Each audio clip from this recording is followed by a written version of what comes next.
Okay, good. So, real quick, we've been working on the topic for the next week or so is going to be guard retention. Okay, so rather than really going in depth with the concept and technique and physically showing you, it's important that first we have a quick conversation. Okay, so I want you to imagine that you're on bottom, or even if you are on top, but we're talking from the bottom perspective here to guard retention.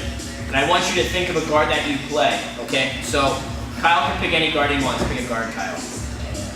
Half guard, okay? So we're in half guard. Knee cut or not, doesn't matter, okay?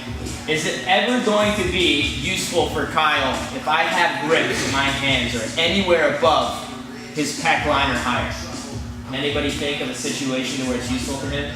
So like when I'm talking about, here's a collar grip, strong collar grip to the pec line, right? Here's a collar grip, strong collar grip to the pec line. Here's the head, here's the underhook. Are any of those useful to Kyle? Zero. None of them are useful to Kyle. Not a single one. If you disagree, let me know, we'll talk about it. That applies to a lot of positions, right? So like, if I'm in Delahiva, right? This grip is about to make a lot of problems for you, right?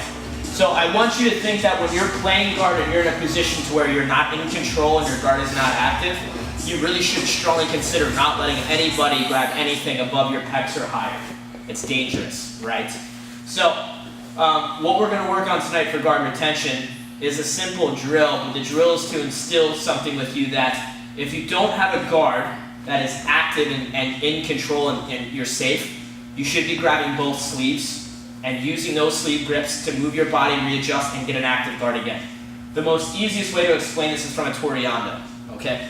So I'm with Kyle, we both have no grips, okay? I walk up to Kyle, I go to hold his shins, his pants, whatever you want, and he holds both sleeves, okay? I will pick a side and pass. This is the easy part, and I get here. Now, if Kyle lets go of the sleeve and the side of the head of the pass, if he holds this one, let's go that one, I'm grabbing his head and going to pass the guard, right?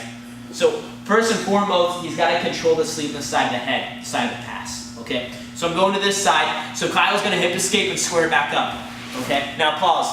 He does not have a guard yet, so do not let go of the sleeve, and do not just sit here and wait. He should be finding his grips, getting his guard, get back to it, and then from there he's playing guard again. Because now I'm reverse engineering that and starting all over. Does that make sense to everybody? So, what I want you to think about actively using this is that you're going to go inside, you're going to look for this pass. Kyle's going to hold the sleeve of the side of the pass. I will pass all the way.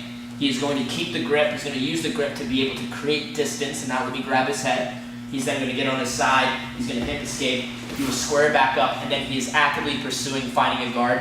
Any guard he wants, and then he's going to stop. Does that make sense to everybody? So, for example, more basic, right? I'm in close guard. He did this 1,000 times. Don't touch me, Kyle. I get my grips. I start setting up. Here's where the bad stuff starts happening to Kyle, because the next grip that's coming is going to be in his collar. I'm going to start passing, right? So Kyle needs to understand that he shouldn't be trying to sweep me or submit me here, because he doesn't have a guard that's really good. I'm in the advantage here, right? He should be controlling the sleeve. From there, now I can't grab his head. Now you're going to talk about advancement where we can talk about like switching sides. We'll talk about that one day, but he's got to control the sleeve and the side of the pass. And he keeps that grip, and he keeps it on that side, and he hip escapes and squares back up and gets a guard until his guard is established again. Does that make sense to everybody? So the drill that you're going to do, I'm going to walk up to Kyle. I can get any grips that I like, but he's going to grab my sleeves. I'm going to Toriando and pass. He's going to keep the grip on the side of the pass, hip escape, square up, actively pursue a guard, get a guard, stop, and then do it again. Does that make sense, everybody? After that, we're going to actively do this during training rounds. Does anyone have any questions? No? Thoughts, concerns, ideas? 1, 2, 3. Nice work.